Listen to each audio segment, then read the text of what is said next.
ಅಮ್ಮನ್ ಕರ್ಕೊಂಡು ಮನೆಗೆ ಹೋಗು. ಏನಿದ್ರು ಮನೇಲಿ ಮಾತಾಡೋಣ. ನಾನು ನಿಮ್ಮ ಹಿಂದೆನೆ ಬರ್ತೀನಿ. ನಾನ್ ಮಾಡ್ದಿರೋ ತಪ್ಪಿಗೆ ನನ್ನನ್ನು ಇಲ್ಲಿ ತನಕ ಕರ್ಕೊಂಡು ಬಂದು ನನ್ಗೆ ಅವಮಾನ ಮಾಡಿದ್ದಾಳೆ.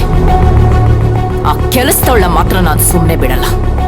ನೋಡು, ಇಲ್ದೇ ಇರೋ ತಪ್ಪನ್ನ ಮತ್ತೆ ಅವಳ ಮೇಲೆ ಹಾಕ್ಬೇಡ. ನೀನು ಹೊರಗಡೆ ಬಂದಿರೋದಕ್ಕೆ ಅವಳೇ ಕಾರಣ ಅನ್ನೋದನ್ನು ಮರಿಬೇಡ.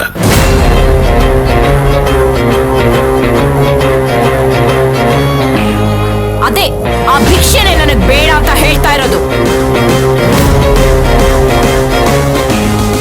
ಇನ್ ಮುಂದೆ ನನ್ನ ನೋಡ್ದಾಗೆಲ್ಲ ಅವಳಿಂದನೇ ನೀನ್ ಹೊರಗಡೆ ಬಂದಿರೋದು, ಅವಳಿಂದನೇ ನಿನ್ ಹೊಸ ಜೀವನ ಸಿಕ್ಕಿರೋದು ಅಂತ ಹೇಳೋದನ್ನ ನನ್ನಿಂದ ಕೇಳೋದಕ್ಕಾಗಲ್ಲ. ಚಂದ್ರು, ನೀವು ಹೋಗಿ. ನಾನ್ ಲಾಯರ್ನ ಕರ್ಸಿ ನಾನೇನು ತಪ್ಪು ಮಾಡಿಲ್ಲ ಅಂತ ಪ್ರೂವ್ ಮಾಡಿ ನಾನು ಹೊರಗಡೆ ಬರ್ತೀನಿ. ಮಾಮ್, ಮತ್ತೆ ಯಾಕೆ ದುಡುಕ್ ನಿರ್ಧಾರ ತಗೋತಾ ಇದೀಯಾ?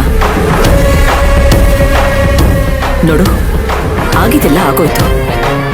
ಇದೆಲ್ಲ ಒಂದು ಕೆಟ್ಟ ಕನ್ಸು ಅಂತ ಮರ್ತ್ಬಿಡು ಮಾಮ್. ಇದು ಕೆಟ್ಟ ಕನಸೆ, ಆದ್ರೆ ಮರೆಯುವಂಥದ್ದಲ್ಲ. ಇನ್ ಮುಂದೆ ಕಣ್ಣು ಮುಚ್ಚಿದ್ರು ಕಣ್ಣು ಬಿಟ್ರು ಇದೇ ಕಣ್ ಮುಂದೆ ಬರ್ತಾ ಇರುತ್ತೆ. ಆಮೇಲೆ ನಾನು ಹೇಗ್ ನೆಮ್ಮದಿಯಾಗಿರ್ಲಿ? ಅತ್ತೆ, ನೀವು ನೆನ್ಪು ಮಾಡ್ಕೊಂಡಿರ್ತಾನೆ ನೆನಪಿಗೆ ಬರೋದು. ನೀವು ಮೊದಲು ಅದನ್ನ ತಲೆಯಿಂದ ತೆಗೆದುಬಿಡಿ. ನೀವು ಇಲ್ಲಿ ಬಂದೇ ಇಲ್ಲ, ನಿಮ್ಗೇನೋ ಆಗೇ ಇಲ್ಲ ಅಂತ ತಿಳ್ಕೊಳ್ಳಿ, ಆಗೆಲ್ಲ ಸರಿ ಹೋಗುತ್ತೆ ಅತ್ತೆ. ಹೌದು ರಾಜೇಶ್ವರಿ, ಸಂತೋಷದ ಕ್ಷಣಗಳನ್ನು ಮಾತ್ರ ನೆನಪಿನಲ್ಲಿ ಇಟ್ಕೋಬೇಕು, ಕೆಟ್ಟದನ್ನಲ್ಲ. ನೀನ್ ಇದ್ರ ಬಗ್ಗೆ ಮತ್ತೆ ತಲೆ ಕೆಡಿಸ್ಕೋಬೇಡ. ಮನೆಗೆ ಹೋಗು. ಸಮಂತ, ಕರ್ಕೊಂಡು ಹೋಗಮ್ಮ. Ready ma'am.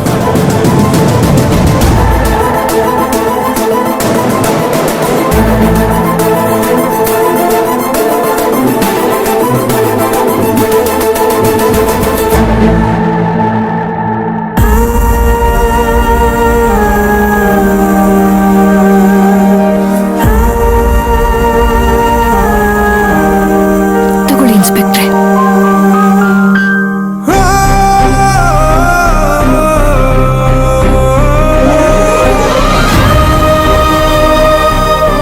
ಸರಿ, ನೀವಿನ್ನು ನೋಡ್ಬೋದು.